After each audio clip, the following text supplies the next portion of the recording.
Good morning, and welcome to Dover's fourth quarter and fiscal year ending 2020 earnings conference call. Speakers today are Richard J. Tobin, President and Chief Executive Officer, Brad Cerepak, Senior Vice President and Chief Financial Officer, and Andre Gluck, Vice President of Corporate Development and Investor Relations. After the speakers' remarks, there will be a question and answer period. If you would like to ask a question during this time, press star and then the number 1 on your telephone keypad. If you would like to withdraw your question, press the pound key on your telephone keypad. As a reminder, ladies and gentlemen, this conference call is being recorded, and your participation implies consent to our recording of this call. If you do not agree with these terms, please disconnect at this time. Thank you. I would now like to turn the call over to Mr. Andre Gluck. Please go ahead, sir. Thank you, Nicole. Good morning, everyone, and thank you for joining our call. This call will be available for playback through February 18th, and the audio portion of this call will be archived on our website for 3 months. Dover provides non-GAAP information, and reconciliations between GAAP and adjusted measures are included in our investor supplement and presentation materials, which are available on our website. We want to remind everyone that our comments today may contain forward-looking statements that are subject to uncertainties and risks, including the impact of COVID-19 on the global economy and on our customers, suppliers, employees, operations, business, liquidity, and cash flow. We caution everyone to be guided in their analysis of Dover by referring to our Form 10-K and Form 10-Q for the quarter and for a list of factors that could cause our results to differ from those anticipated in any forward-looking statement. We undertake no obligation to publicly update or revise any forward-looking statements except as required by law. And with that, I will turn this call over to Rich. Thanks, Andre. Good morning, everyone. Let's begin on slide 3. Order trends have remained positive across the majority of our portfolio since September, and we had a strong finish to the year. Our year-over-year backlog is up 21% as a result of general recovery trends across the portfolio, a meaningful increase in the DFRE segment backlog, and some recognition from our customers that raw material costs and supply chain constraints are becoming more challenging into 2021, driving pre-orders in some markets. Revenue at $1.8 billion was flat versus the comparable period. Adjusted segment operating margin at 17.1% was flat despite unfavorable revenue mix during the quarter. For the full year, revenue was down 6% and adjusted segment margin up to 16.7% as a result of structural cost savings, center-led strategic initiatives, tight cost controls offsetting the impact of fixed cost under absorption. As we discussed at length in Q3, we are driving towards a strong cash flow performance in the fourth quarter, and we got it, with full year free cash flow increasing 24% over 2019, achieving 14% of revenue. This is what we would expect to happen as we liquidate working capital in excess of lost profits impact and as a result of efficiency gains from our back office consolidation program. With that backdrop, we look into 2021 with conservative optimism. Our order book is solid, albeit with a different mixes compared to last year, with DFRE having a material positive impact to the top and bottom line in 21. We are executing on many initiatives other than structural cost takeout that are expected to deliver margin improvements, which I'll cover later in the presentation. With that, we are initiating full year guidance of 5 to 6% organic revenue growth and adjusted EPS of $6.25 to $6.45. I'll not spend a lot of time on slide 4, which is a more detailed overview of the results of the fourth quarter, so let's move to slide 5. Engineered Products revenue declined on lower shipments in CapEx-levered markets such as industrial winches, waste handling equipment, and vehicle services. ESG had a tough Q4 comparable to overcome, and VSG was coming off a strong Q3, so the performance was largely expected. Both have strong backlogs into 2021. The aerospace and defense business had a strong quarter that ended a record year for the business, and demand in industrial automation has shown robust recovery, contributing to our backlog as global auto sequentially ramps production. In Fueling Solutions, as we discussed at the end of Q3, the comparable benchmark for Q4 was tough. Despite the top-line pressure, the segment posted another quarter of strong margin performance on lower volume as our productivity actions remain durable. We are beginning to see the mixed benefits from our Helix and Anthem dispenser products, which we believe are winning in the marketplace. We completed the acquisition of Innovation Control Systems in the fourth quarter, which is a great addition to our vehicle launch platform. ICS is a leading supplier of access, payment, and site management solutions and software, which fits into our strategy of driving long-term value from the large installed base of retail fuel sites, which we presented in October. Sales in imaging and identification declined 3% organically. The core marking and coding business grew on continued healthy demand for consumables and improvement in demand for printing equipment, with particularly healthy activity in the United States. Digital textile printing CapEx remains slow, but we begin seeing recovery in demand for consumables and small format machines, which are likely harbingers of conditions normalizing in 2021. Imaging and identifications is our highest gross margin segment. The marking and coding business has delivered commendable margin performance this year, holding the profit line virtually unchanged. However, decrementals in textile printing on lower volumes weighed on the segment margins in Q4, and during the full year, we expect this to begin reversing progressively into 2021. Pumps and Process Solutions returned to top-line growth in the fourth quarter on strong growth in biopharma, medical, and hygienic applications.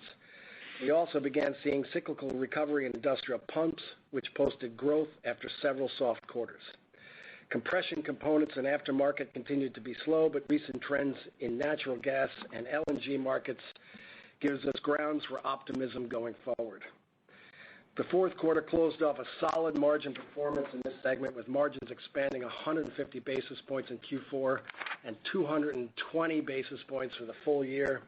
This was driven by broad-based productivity efforts, cost controls, favorable mix, and well-timed capacity expansion in biopharma and medical, which we highlighted earlier in the year.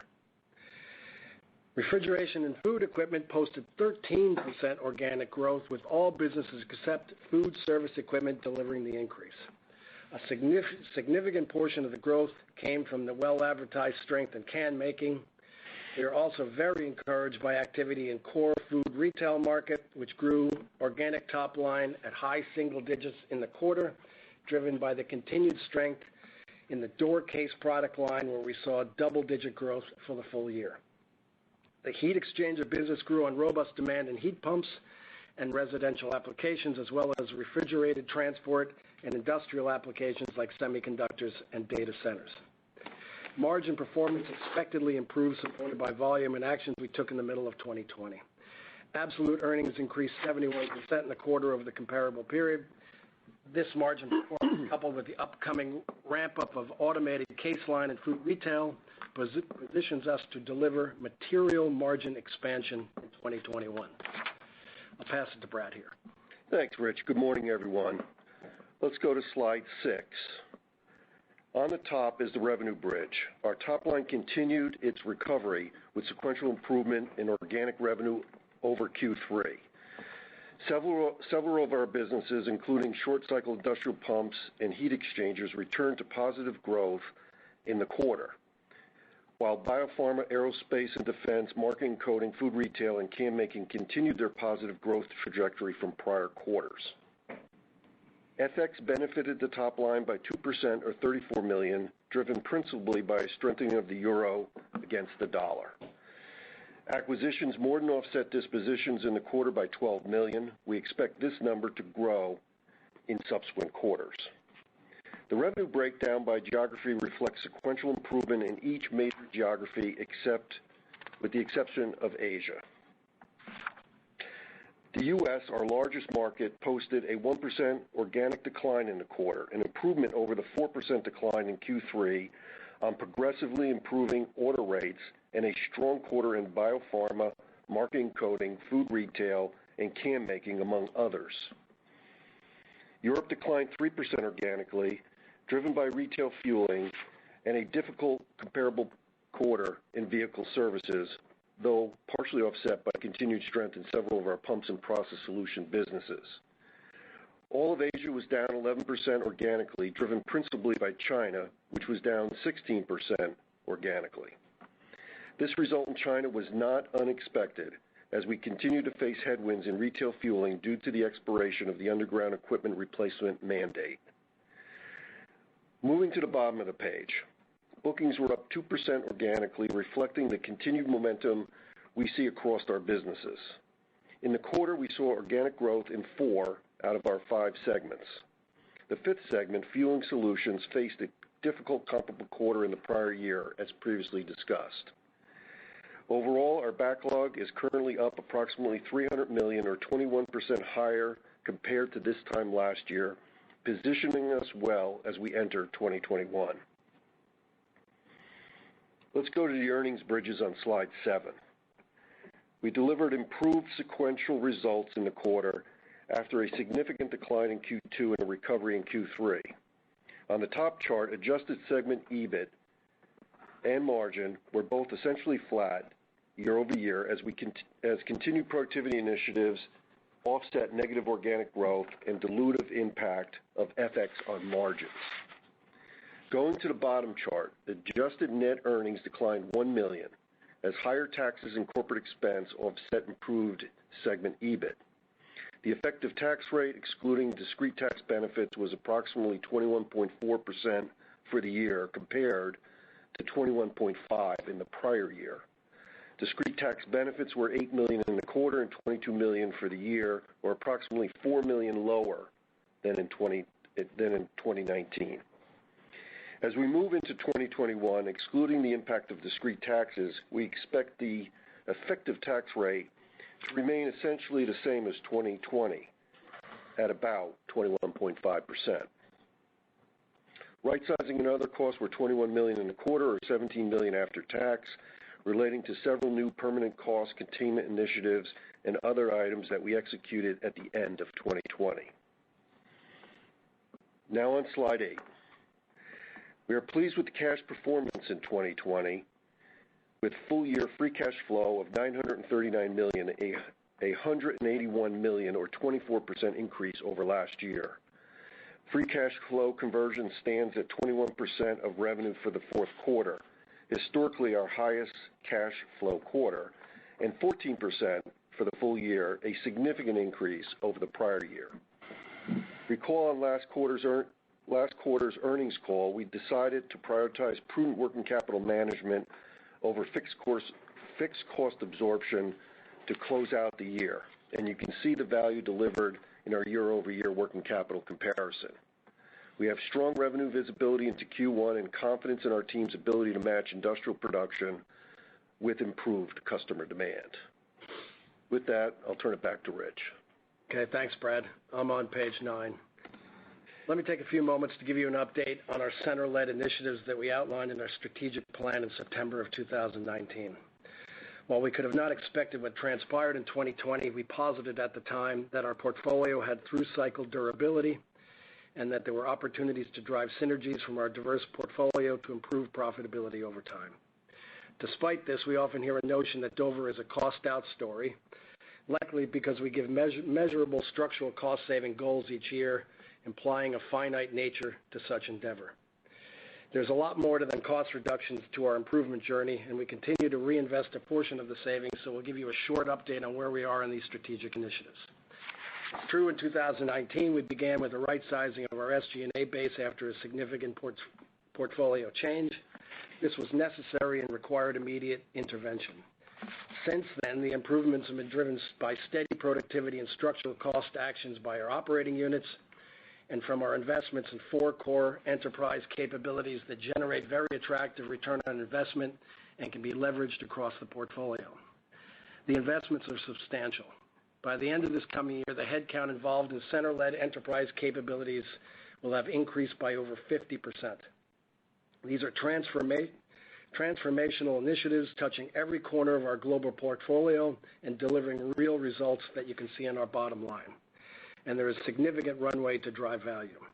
We are investing in the following 4 enterprise capabilities, and I will highlight a few results, but I would encourage you to review the stats in the slides. First, Dover Digital on slide 10. This work began in 2017 and accelerated in 2018 with the opening of our Dover Digital Center in Boston. We have over 100 e-commerce, connected product, and software experts dedicated to this endeavor. This team helps our businesses leverage e-commerce at scale and improve the customer journey with ease of doing business, as well as back-end efficiency for sales and order entry.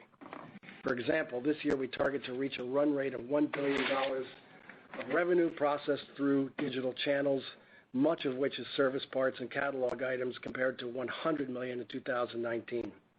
This team also helps our business connect their products and enhance their offerings, which we'll progressively highlight in future presentations, as we did for Fueling Solutions recently. This is a multi-year journey, value creation journey, and we are very excited about what lies ahead for our digital team. Moving to slide 11, our Operations Center of Excellence is a central team of domain knowledge experts that delivers health and safety, supply chain management, lean operations, and advanced manufacturing and automation. This team is instrumental in driving value through rooftop consolidation and automation projects. As you know, we have a number of these in the works. We are also excited about the results of the early lean initiatives this team is spearheading. This is another multi-year journey that we will continue to deliver results.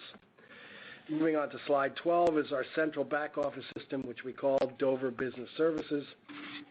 We've been at this for several years, and we're still in the early innings of expanding the scale and scope of this capability. By centralizing and offshoring transactional back office facilities, we multiply efficiency through scale, technology leverage, and unit cost arbitrage. DBS is and will remain an integral part of our margin enhancement story.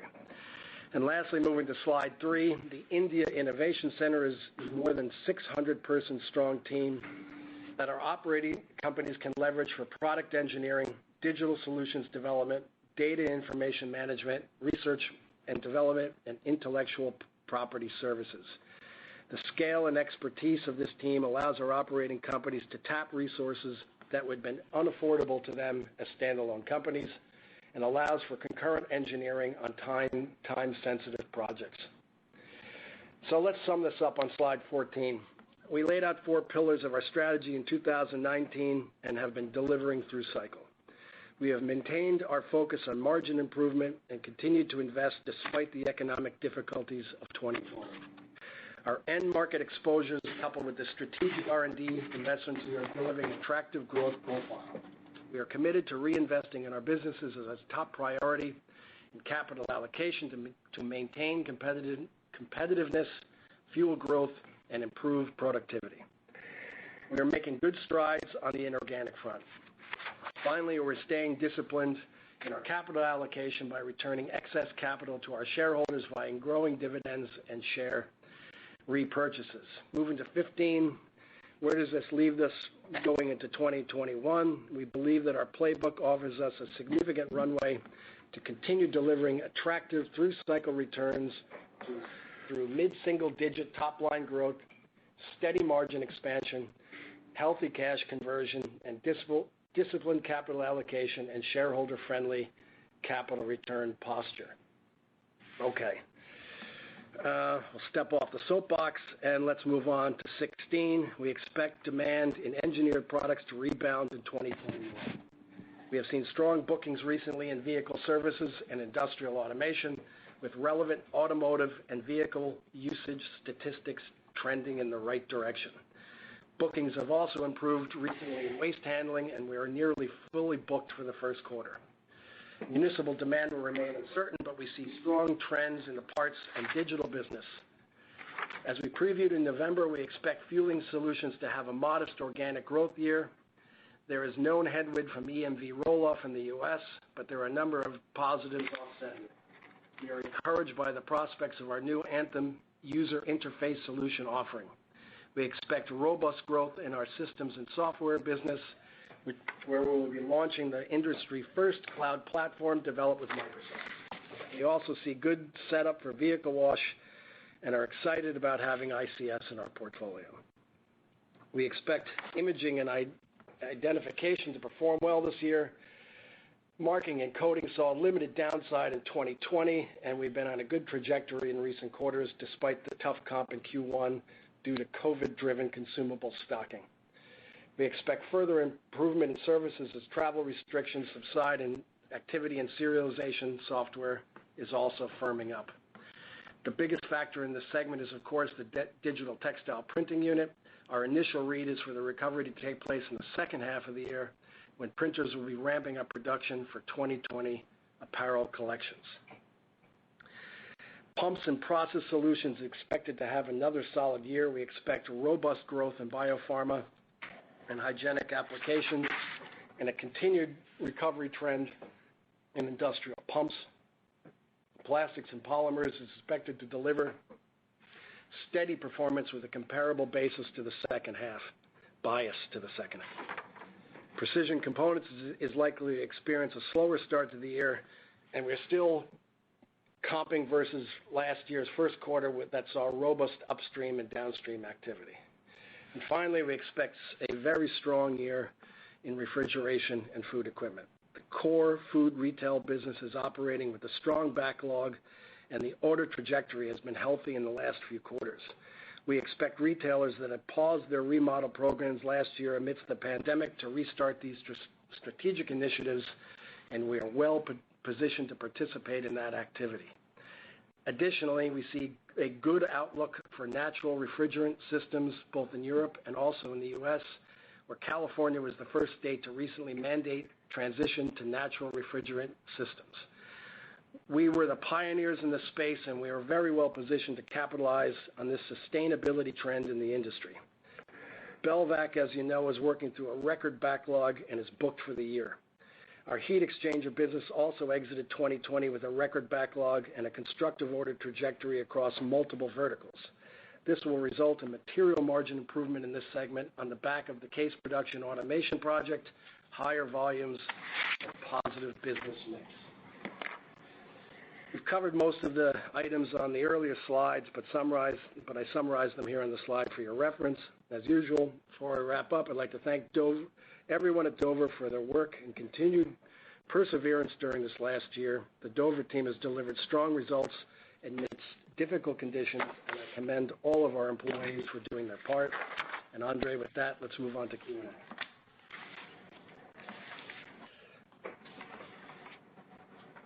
Nicole? If you'd like to ask a question, simply press star, then the number 1 on your telephone keypad. If you would like to withdraw your question, please press the pound key. We ask that participants limit themselves to one question and one follow-up. One moment for our first question.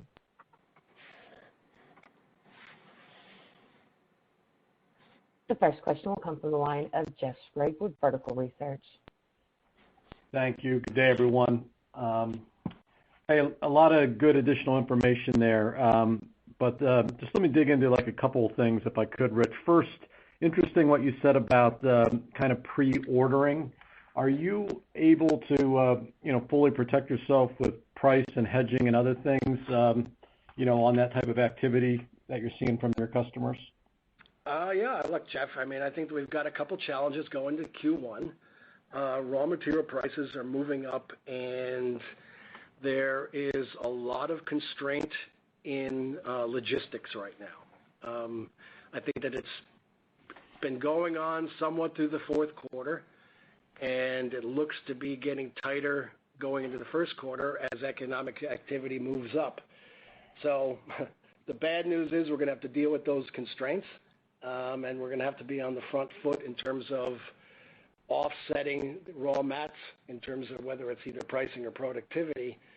But I think that my comment about the backlog, it is influencing a demand in the backlog because I think that there's beginning a recognition out there of I've got to get my orders in because of these constraints. I mean, look at what's going on in auto, just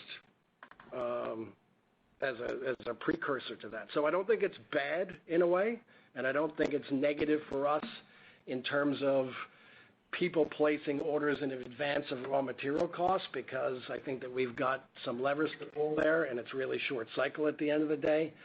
The good news is, I think, to the extent that our backlogs go up from an S&OP process, we can plan more appropriately, and that drives efficiency at the factory level floor. So probably going to be a little bit of an interesting Q1, but I think overall it's not insurmountable. Great. And then just shifting to DFRE, so it looks like you'll have the volumes here to fully kind of exercise the automation project. I suppose you don't want to get into margins by segments here, but can you give us a little color on how the margins should play out in that business? And is there any kind of, other than kind of the normal seasonal peak that we'll be looking at, any other just kind of noise or movement in the margin trajectory there? No, I would expect that the margins to comp well every quarter, but the seasonality of those margins to remain intact. Great, thanks.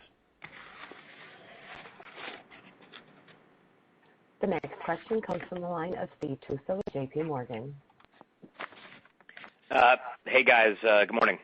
Good morning, Steve.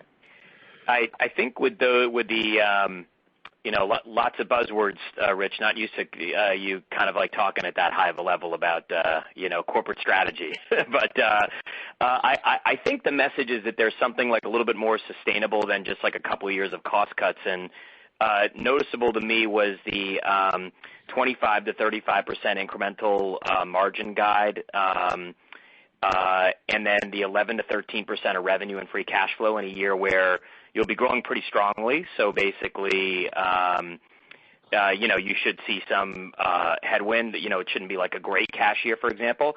I think back in 2019 in the fall, you said 25 to 30% incrementals and 8 to 12% free cash as a percentage of sales. Are these kind of like, sustainable step-ups that you'd hope to deliver over time as part of the earnings and cash algorithm? Yeah, look, at the end of the day, we expect to be pulling on both levers, consistent margin expansion and cash flow productivity. So productivity in the working capital line. Bottom line is, as we've been saying all year, we would expect with the headwind that we'd be liquidating our balance sheet as we should in a difficult environment on the revenue side. We will have a working capital build because we've got a pretty robust revenue forecast going into 21, but do I think it's going to make our metrics worse?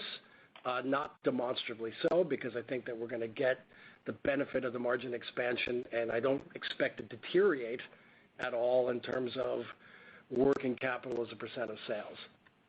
And I would guess it. I mean, when I look at that 11 to 13% of revenues, I mean, it's not like your capex is actually above what I would expect it to be. I mean, is the 175 to 200 now a sustainable run rate, or is that something that you push some projects out of 20 into 21? Because I think you guys were planning on that coming down a bit, that there were some temporary projects. What's the outlook for capex for the next couple of years? Yeah, I mean, we've got 2 new transformational projects underway, one in Vehicle Services Group and one in ESG, which, look, I mean, at the end of the day, they're not nearly the same scale of the new building that we did at CPC and what we did at DFR, but it's the same logic. I mean, it's automating what were pretty manual processes, so I think that we're going to get a relatively quick payback in terms of the margin expansion there. It's early in the year. I think that we've tended to always forecast a higher capex number that actually gets delivered. That number looks reasonable considering we've got 2 bigger projects. But so I don't want to take the number down right now or say it's an anomaly, but experience would say that it's probably a little bit high. Right, but I mean, if you do 11 to 13% of revenue, even with that, it's not that bad. Just one quick one. You guys had talked about, I think, $25 million of temporary cost reversals as a headwind into 21. Can you just give us an update on that number? If there's anything that's coming back relative to what you did last year to protect the margins?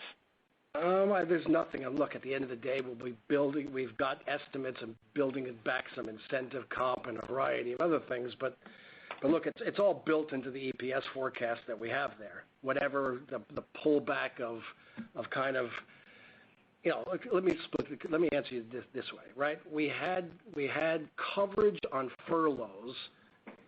Okay, so that was a positive this year because it deferred the cost of us having to take those people out to a certain extent. what we're going to bring back is going to be absorbed into industrial production in the revenue line. So net, that's an indifference. So what we're talking about is general SG&A.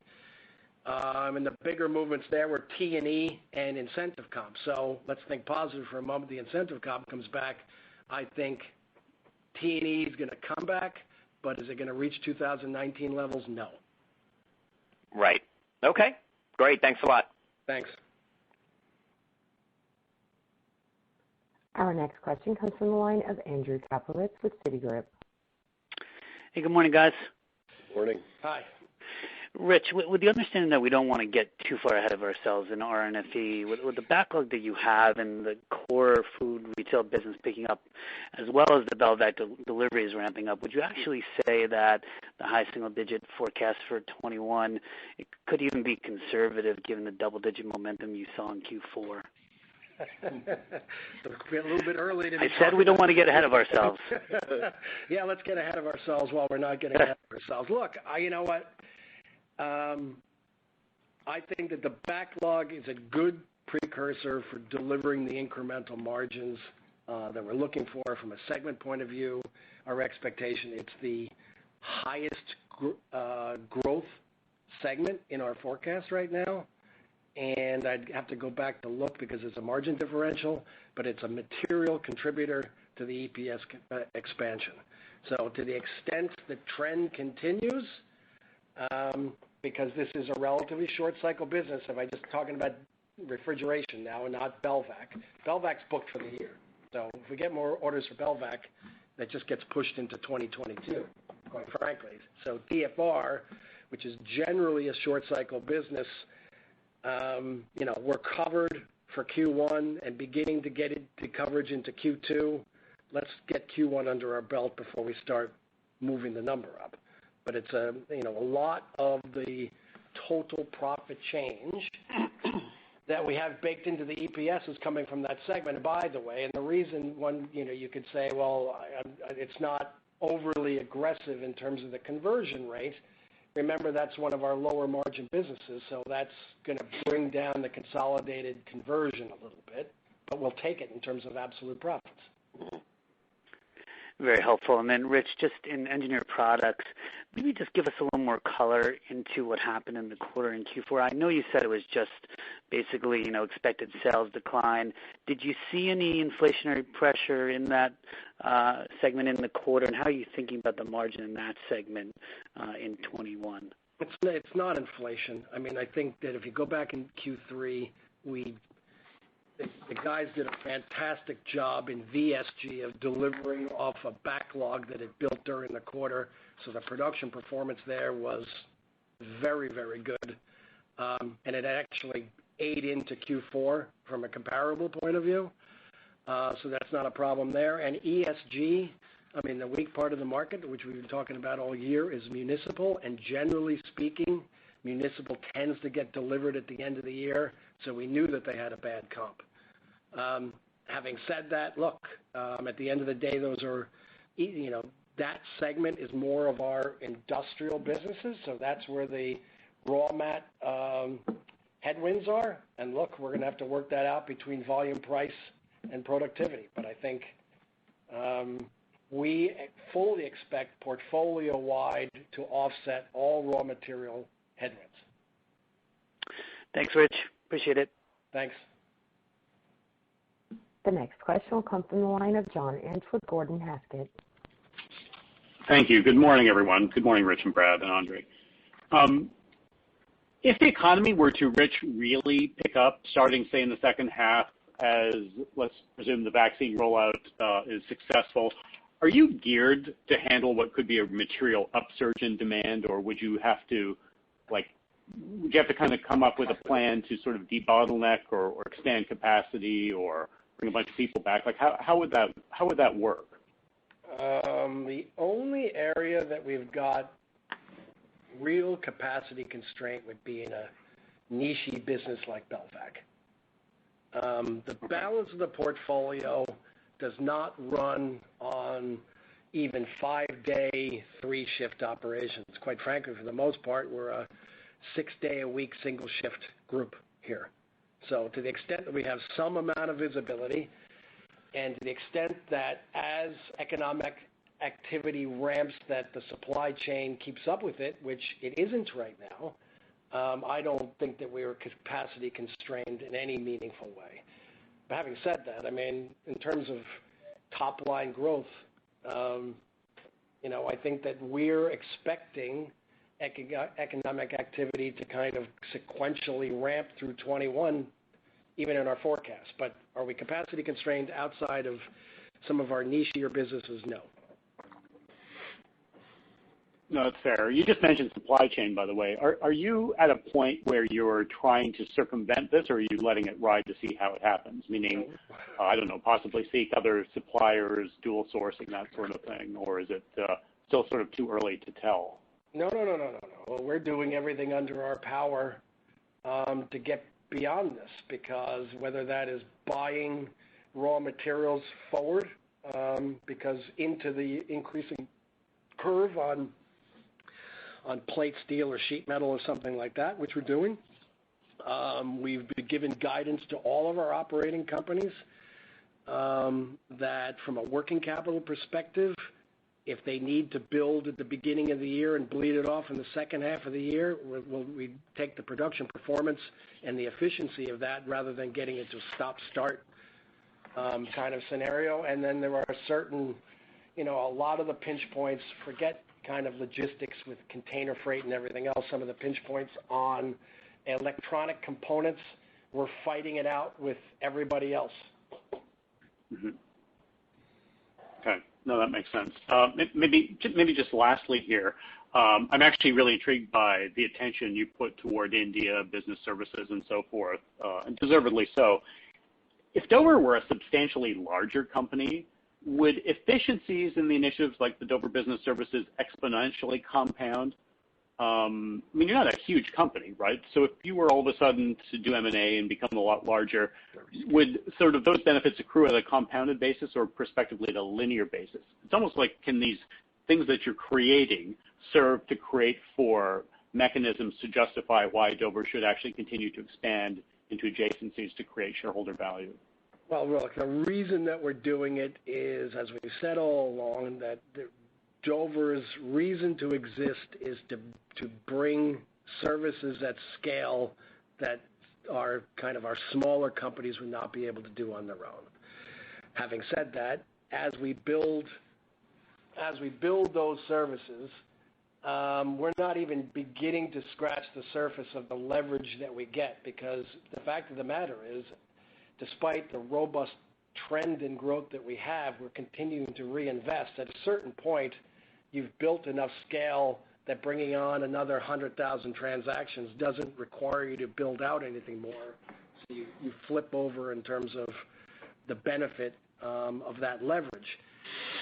Having said that, we have a variety of conversations around here about being a compounder and doing something on the inorganic side. This is clearly an asset for us to extract synergy value of anything that we were to buy. Makes sense. Thanks, Rich. Appreciate it. Thanks. The next question will come from the line of Scott Davis with Melius Research. Great. Good morning, guys. Scott. Rich, can you give us a little bit more color on retail fueling in China? And just, are we still decelerating? Are we kind of at a new normal, demand level? We're not. I think we're getting feedback. Can you hear me? Try going on mute. Okay. Okay. All right. Yeah, that works. Thanks, Andre.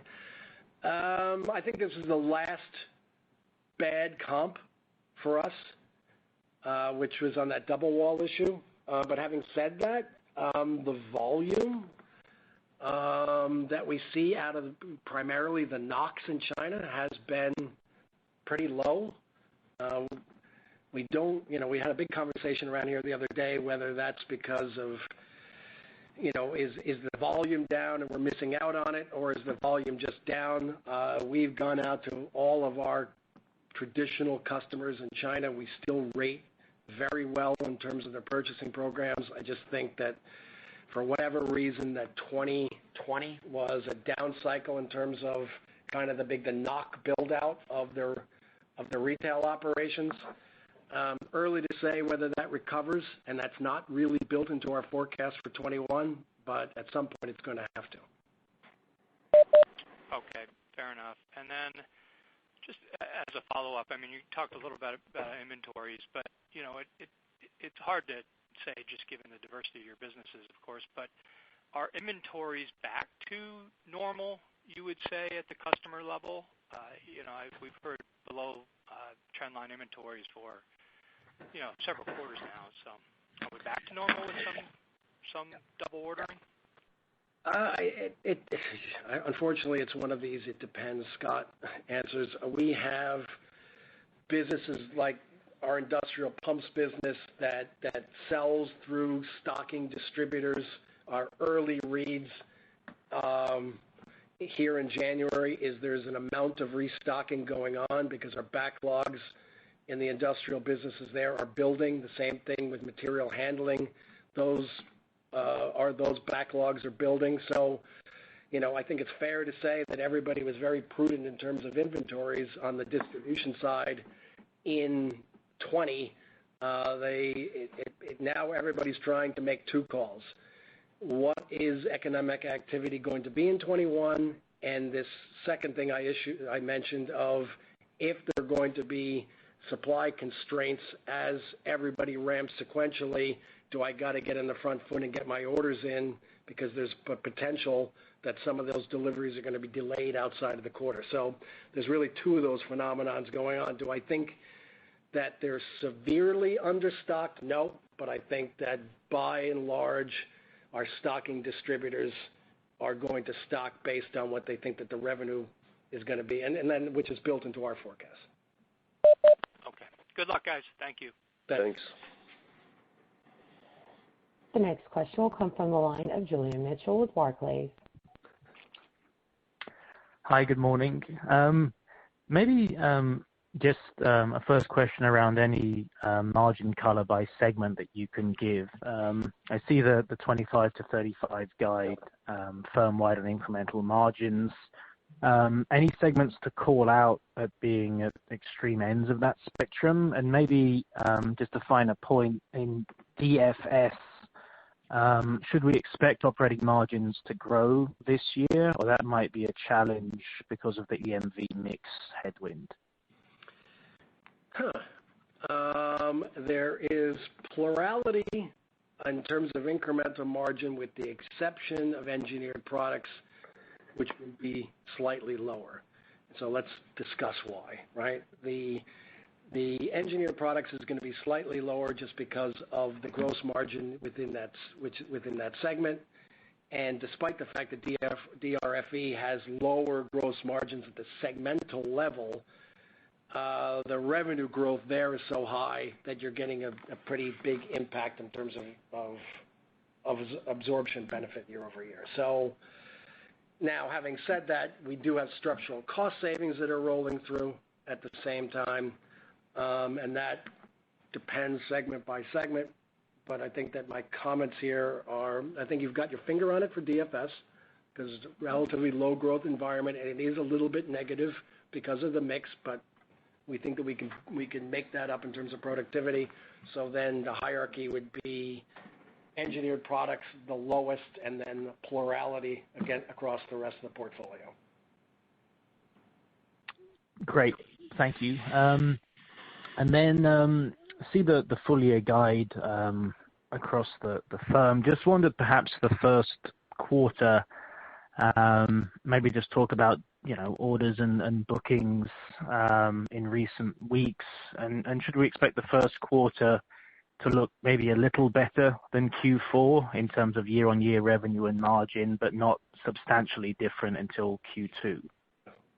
I think the answer is yes, but that is a calculation that I have not done around here. I can just tell you that what you would expect is the toughest comp is Q1 to Q1, just because it's pre-pandemic to entering into 21. But we expect it to be better vis-a-vis Q1. Clearly, Q2 comp is going to be a relatively low bar to hurdle, and then the back end of the year is going to be, as we mentioned during the color on the segments, that we have certain businesses that we believe are back-end loaded, either because of seasonality or based on where they are in the recovery of those markets. So we expect to be better in Q1. Everybody's going to be better in Q2, and then regular seasonality from there. Mm-hmm. Great. Thank you. Thanks. The next question will come from the line of Andrew Obin with Bank of America. Yes, good morning. Hi. Rich, Brad, Andre, good morning. Morning. Just a question. You're definitely sort of starting to fire on all cylinders when it comes to operational storage, just starting to deliver consistently on the operational algorithm. But can we just talk about how is your strategy on capital allocation and specifically M&A is evolving going forward, and what kind of opportunities should we be thinking for 2021, and what's out there in terms of availability? I think that the hierarchy, we've been over a variety of different times, so that's unchanged. I think in terms of opportunity, there's plenty out there, and a lot of it's very expensive for all the reasons that we've talked about. We're on the front foot. We actually spent more. If you go, I don't know what the slide number was. We spent more in 20 versus 19. That's exactly right. Yeah, we tried to spend a lot more than that. Yes. Quite frankly, but couldn't get it done because of valuation or a variety of different things. So, look, I'm very confident in, as you described it, the operational algorithm here. I think that this is just a roll forward of what we've done for the last couple of years. So our confidence of converting revenue into incremental margin is quite high. I think that we have a lot of businesses that have earned the right to grow inorganically. We just got to find the targets and execute on them without getting crazy. Gotcha. And just to follow up, I think John has asked you about the supply chain, but how has your thinking about the supply chain has evolved throughout the COVID sort of pandemic? You managed it very well, but anything different that you guys are going to do going forward in terms of where you're sourcing? And I know it's sort of extension of John's question, but maybe more color. Look, I mean, our supply chains are relatively discreet. So any moves that we make are, we're not an auto OEM that have to make big strategic decisions based on geopolitics and foreign currency and things like that. So we're changing it all the time to a certain extent. I think that the trade of buying low value, high commodity price exposure, basic metalworking out of Asia and bringing it back to the U.S., I think that has been dying for a couple of years now.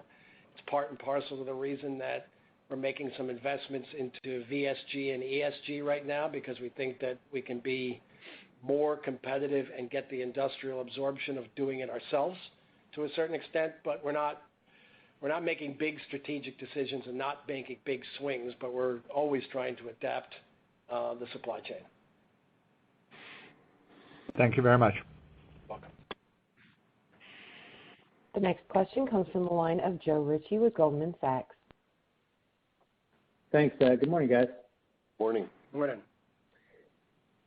Hey, Rich, maybe following on that last question and your comments around being front-footed on M&A, maybe just the flip side of that argument, is it like, given where valuation levels are right now, you could argue maybe there hasn't been a better time to look at your portfolio closer in terms of, maybe unlocking value on assets that you don't expect to be part of the portfolio longer term. So maybe just some thoughts on that and how you're thinking about that specifically for 2021.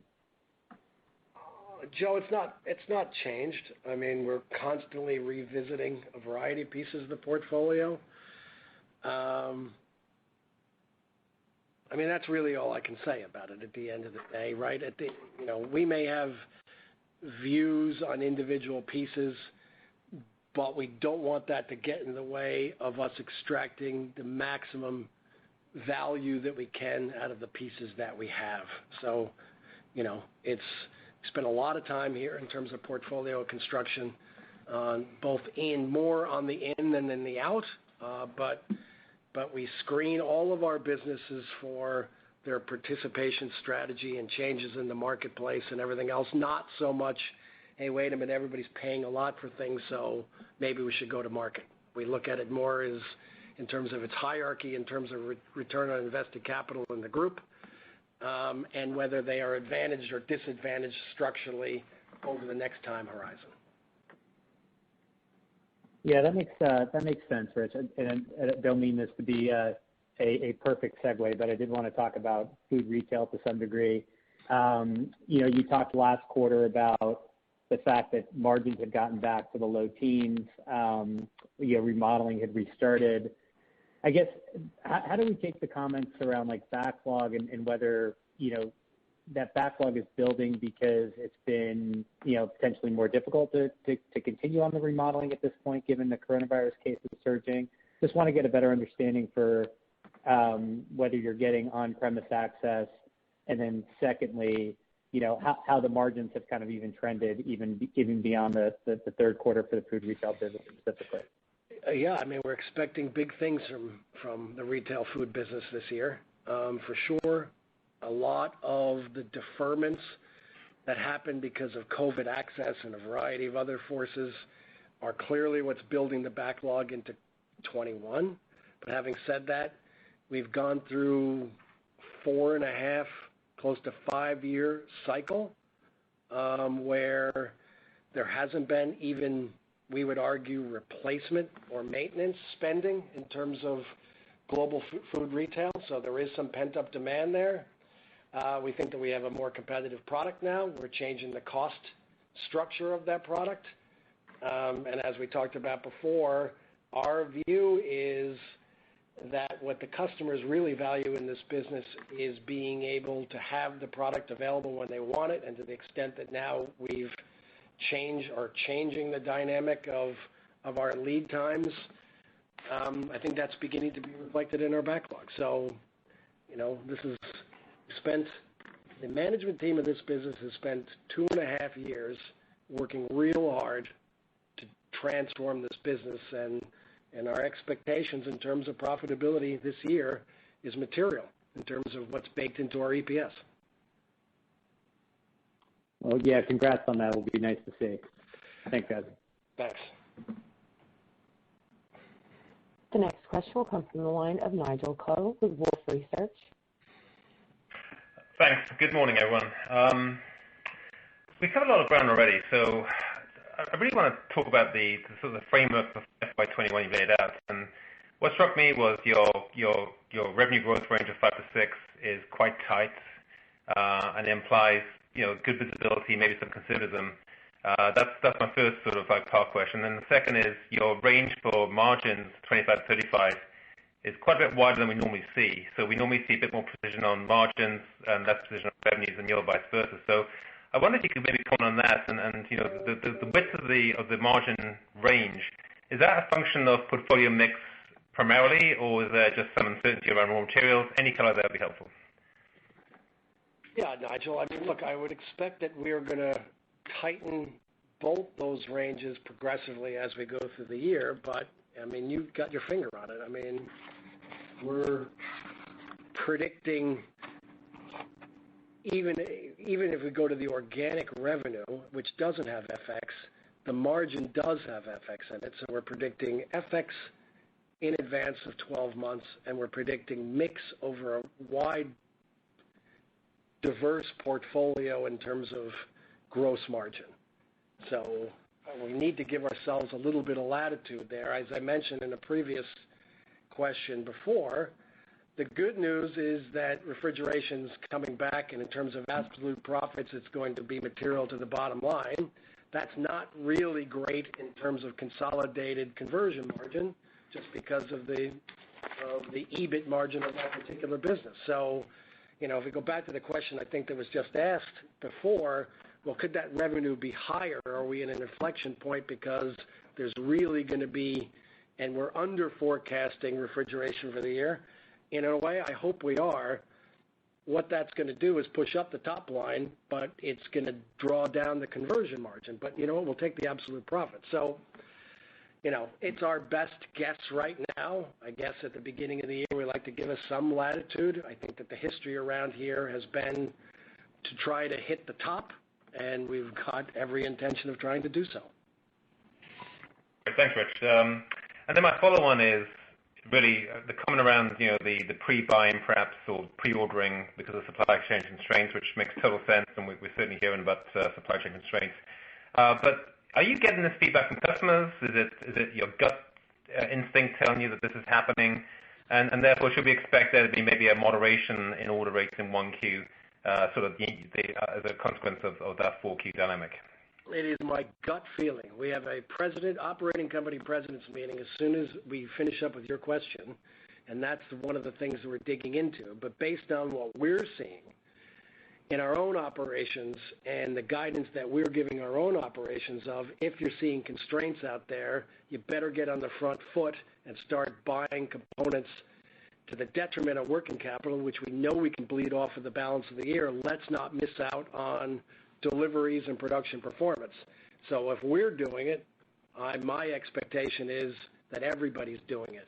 Do I think it's to the detriment of order rates through the balance of the year? No, I don't, because I think what's baked in, look, there's always going to be volatility quarter by quarter, but what's baked into our revenue forecast is shipments, for lack of a better word. If there's some amount of, and look, at the end of the day, you get a backlog that's in excess of your first quarter production, you're probably not going to get it out anyway. So the good news, I think when I answered Sprague before, is, you know what, the bigger the backlog that we have, the more efficiently we should be able to run our factories, and that's margin accretive.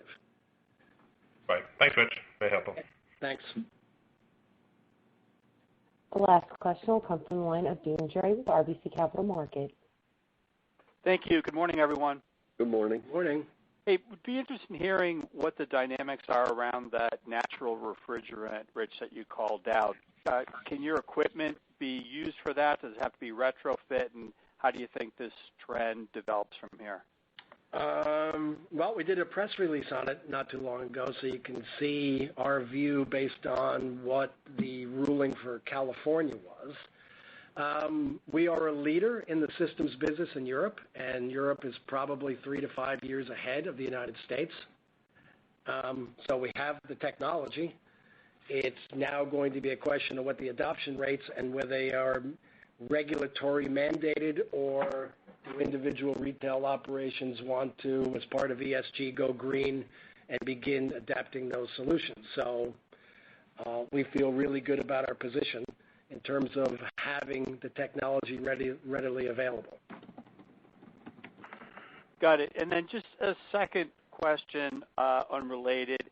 If the new administration, as part of the stimulus program, puts through some restrictions about buy American products, how's Dover positioned just broadly if that restriction comes through?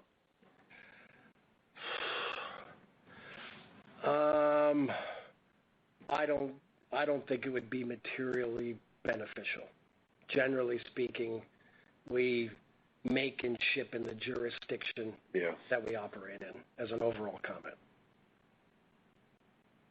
Could you be flexible in terms of your supply chain, in terms of doing some sub-assemblies in the U.S. to qualify?